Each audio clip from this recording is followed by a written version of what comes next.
നമസ്കാരം. ഈ ഒരു സമയത്ത് പൂരത്തെക്കുറിച്ച് പറയാതിരിക്കുന്നത് എങ്ങനെ എന്നുള്ളതാണ്.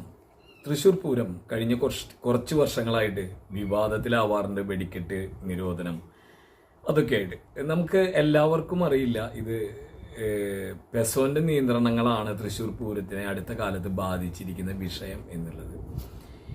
ചേലക്കര ഉപതെരഞ്ഞെടുപ്പ് നടക്കാനായിട്ട് തുടങ്ങുമ്പോഴാണ് ഏഷ്യാനെറ്റിലെ മാധ്യമപ്രവർത്തകൻ ചേലക്കര മഹാകാളൻകാവിന്റെ മുമ്പിൽ വന്ന് നിന്നിട്ട് കേരള സർക്കാർ വെടിക്കെട്ട് മുടക്കി എന്നുള്ള നിലയ്ക്കുള്ള വാർത്ത ചെയ്ത് അത് തന്നെയായിരുന്നു തൃശ്ശൂരും അതിന്റെ തനിയാവർത്തനായിരുന്നു.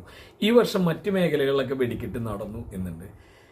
കഴിഞ്ഞ വർഷം തെരഞ്ഞെടുപ്പ് കഴിഞ്ഞ് ബഹുമാനപ്പെട്ട സുരേഷ് ഗോപി മന്ത്രിയാവുമ്പോൾ, അതും പെട്രോളിയം വിഭാഗത്തിന്റെ കൂടി മന്ത്രിയാവുമ്പോൾ, അദ്ദേഹം പെസോന്റെ ഉദ്യോഗസ്ഥരെ കൊണ്ടുവന്ന് തൃശ്ശൂരത്തെ അളവുകളൊക്കെ എടുത്തു. അവർക്ക് അറിയുന്നതാണ്, എന്നാലും അളവുകളൊക്കെ എടുത്തു. നമ്മൾ വലിയ പ്രതീക്ഷയോടെയായിരുന്നു ഇരിക്കുന്നതായിരുന്നു. പക്ഷേ ഒക്ടോബർ 14 2024 ഒരു ഗസറ്റ് വിജ്ഞാപനം വന്നു. 300 മീറ്റർ ഫയർ ലൈനും മാഗസീനും ഒക്കെ കഴിഞ്ഞ് 300 മീറ്റർ അപ്പുറത്ത് നിന്നിട്ടാണ് വെടിക്കെട്ട് കാണാൻ പാടുള്ളൂ, നിൽക്കാൻ പാടുള്ളൂ എന്നുള്ളത്. 50 മീറ്ററിൽ നടത്തണം, പഴയ വെടിക്കെട്ട് നടത്തണം എന്നൊക്കെ പറഞ്ഞ ആളാണ്. പിന്നീട് അദ്ദേഹത്തിനെ നമുക്ക് കാണാൻ പറ്റിയിട്ടില്ല. അദ്ദേഹത്തിനോട് ഇതുമായി ബന്ധപ്പെട്ട് സംസാരിക്കാനും പറ്റിയിട്ടില്ല. നമുക്ക് അതൊന്നും കേൾക്കാം ആദ്യമായി. വിഷയം ഉണ്ടായതിന് പ്രതിവിധി അല്ല നമ്മൾ നോക്കുന്നത്.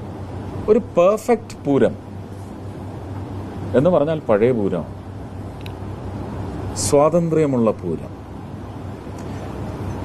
ഇതിന്റെ ആസ്വാദകർക്ക്, ഇതിന്റെ പ്രേമികൾക്ക് അനുവദനീയമായ സ്വാതന്ത്ര്യമുള്ള, അപകടരഹിതമായ സ്വാതന്ത്ര്യമുള്ള ഒരു പൂരം, അതിന്റെ പുനഃസ്ഥാപനം എന്ന് തന്നെ വിചാരിച്ചോളൂ. പക്ഷെ അത് നവസ്ഥാപനമായിരിക്കും. ഇനി ഈ വർഷത്തെ വെടിക്കെട്ട് അത് ഈ പറഞ്ഞ പോലെ മാഗസിൻ ഒഴിവാക്കി ഹൈക്കോടതി ഉത്തരവിന്റെ അടിസ്ഥാനത്തിൽ ഇപ്പോൾ നെന്മാറ അല്ലെങ്കിൽ അതുപോലെ മഹാകാളൻകാവ് അങ്ങനെയുള്ള വെടിക്കെട്ടുകൾ നടന്ന പോലെ നടത്താനുള്ള ഒരുക്കത്തിലാണ്. കേന്ദ്ര സർക്കാരിന്റെ കയ്യിൽ നിന്നോ ബഹുമാനപ്പെട്ട MP-യുടെ കയ്യിൽ നിന്നോ യാതൊരു വക സഹായവും കിട്ടിയിട്ടില്ല എന്നുള്ളത് പറഞ്ഞു പോകേണ്ടത് എങ്ങനെയാണെന്ന് വെച്ചാൽ, കഴിഞ്ഞ വർഷം ദീപു എന്നോട് ചോദിച്ച പോലെ തൃശ്ശൂർ പൂരവുമായി ബന്ധപ്പെട്ട് എന്താണ് നിയന്ത്രണം എന്ന് ചോദിച്ചാൽ പൊതുവെ എല്ലാവർക്കും അറിയില്ല. ഞാൻ പറഞ്ഞു, ദീപു, ഈ വർഷം പുതിയതായിട്ട് ഉണ്ടാകുമോ എന്ന് പെസോന്റെ നിയന്ത്രണം എന്താണെന്നുള്ള ജനങ്ങളെ പഠിപ്പിക്കുക എന്നുള്ളതാണ്. യഥാർത്ഥത്തിൽ ഈ വർഷത്തെ വെടിക്കെട്ട് വളരെ ഭംഗിയായി കഴിയുമെന്ന് തന്നെയാണ് കെ രാജൻ മിനിസ്റ്റർ ഇപ്പോൾ നമ്മളുടെ അടുത്ത് സംസാരിക്കുന്നത്. അതൊന്ന് കേൾക്കാം. പൂരവുമായി ബന്ധപ്പെട്ട വെടിക്കെട്ടിന്റെ അവസാനഘട്ട ആലോചനകൾക്ക് വേണ്ടിയാണ്. ബഹുമാനപ്പെട്ട MLA ഉണ്ട്, മേയറുണ്ട്, കൊച്ചിൻ ദേവസ്വം ബോർഡിന്റെ പ്രസിഡന്റ് ഉണ്ട്. ഇതിനെല്ലാം നേതൃത്വം നൽകുന്ന ജില്ലാ ഭരണകൂടത്തിന്റെ മേധാവിയായിട്ടുള്ള ജില്ലാ കളക്ടറും സിറ്റി കമ്മീഷണറും ഉണ്ട്. 2 ദേവസ്വങ്ങളുടെയും സെക്രട്ടറിമാർ, പാറമേക്കാവ് ദേവസ്വത്തിന്റെയും അതുപോലെ തന്നെ തിരുവമ്പാടി ദേവസ്വത്തിന്റെയും സെക്രട്ടറിമാരുണ്ട്. ബന്ധപ്പെട്ട എല്ലാ വകുപ്പുകളുടെയും ഉദ്യോഗസ്ഥന്മാരും വെടിക്കെട്ടുമായി ബന്ധപ്പെട്ട നടത്തിപ്പുകാരായിട്ടുള്ള അതിൻ്റെ പണിക്കാരും ഒക്കെ പങ്കെടുത്തുകൊണ്ട് വളരെ വിപുലമായ വിധത്തിൽ കുറച്ച് ദിവസങ്ങളായി ആലോചിച്ചുകൊണ്ടിരിക്കുന്നതിൽ ഒരു വലിയ മാറ്റം ഉണ്ടായതാണ് ഇപ്പോൾ നമുക്ക് കാണാൻ വേണ്ടി കഴിയുന്നത്.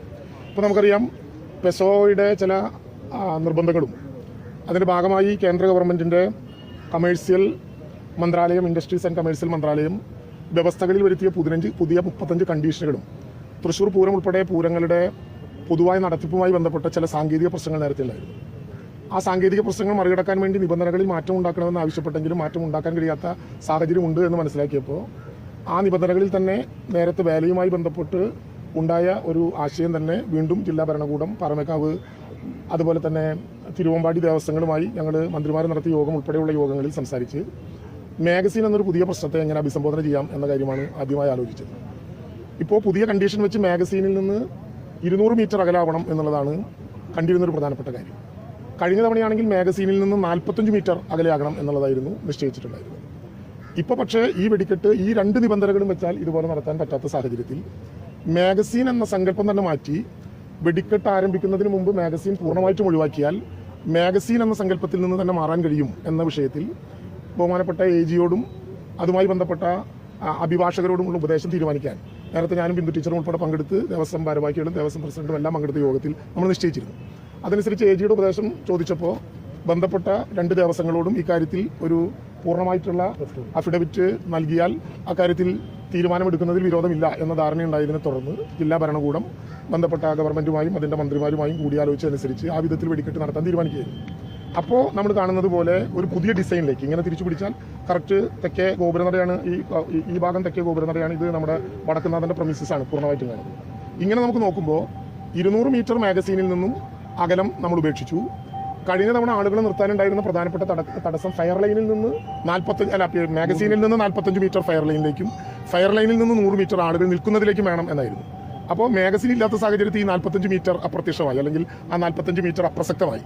ഈ സാഹചര്യത്തിൽ നമുക്ക് എല്ലാവർക്കും അറിയാവുന്നത് പോലെ ഏതാണ്ട് പാറമേക്കാവ് അമ്പലത്തിന്റെ ഭാഗത്തു നിന്ന് ആരംഭിച്ച് പാറമേക്കാവ് ദേവസ്വം സാധാരണയുള്ള ഫയർ ലൈൻ കുറച്ച് തെക്കേ ഗോപുരനടയിലേക്ക് ഒരു 15 മീറ്റർ ഉള്ളിലേക്ക് വലിക്കാൻ കഴിഞ്ഞു ഇപ്പോഴത്തെ പുതിയ ഡിസൈൻ അനുസരിച്ച്. കാരണം മാഗസീനിൽ നിന്ന് 45 മീറ്റർ എന്നതും ഇപ്പോൾ പ്രസക്തമല്ല.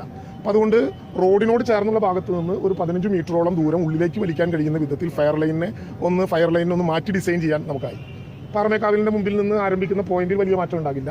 എന്നാൽ ജോസ് തിയേറ്ററിൻ്റെ ഏതാണ്ട് പാരലായിട്ട് ഇങ്ങോട്ട് വരുമ്പോൾ നേരെ തെക്കേ ഗോപുരനടയിലേക്ക് കയറി തെക്കേ ഗോപുരനടയിൽ നിന്ന് ടേൺ ചെയ്ത് ബാറ്റയുടെ മുമ്പിലുള്ള പോയിന്റിലേക്ക് ഇറങ്ങി അങ്ങനെ അവസാനിപ്പിക്കുന്ന സ്ഥലത്തേക്കാണ് ഇപ്പോൾ പാറമേക്കാവിൻ്റെ ഭാഗത്തു നിന്നുള്ള ഡിസൈൻ നമ്മൾ തയ്യാറാക്കിയത്. അപ്പോൾ സ്വാഭാവികമായിട്ടും നേരത്തെ നമുക്ക് എല്ലാവർക്കും അറിയാവുന്നത് പോലെ കൂട്ടപ്പൊരിച്ചിലുണ്ടാവുക മണികണ്ഠനാലിൻ്റെ തൊട്ടപ്പുറത്തായിരിക്കും, റോഡിൻ്റെ അപ്പുറത്തായിരിക്കും. അതും പാറമേക്കാവ് അവിടെ നിന്ന് ഇതിൻ്റെ ഉള്ളിലേക്ക് മാറ്റാൻ കൂടി തീരുമാനിച്ചതോടുകൂടി ഒരു വലിയ പ്രദേശമാകെ പുതിയതായ ആളുകൾക്ക് നിൽക്കാൻ വേണ്ടി കഴിയുന്ന വിധത്തിൽ തയ്യാറാക്കി എന്നുള്ളതാണ് അതിൻ്റെ ഏറ്റവും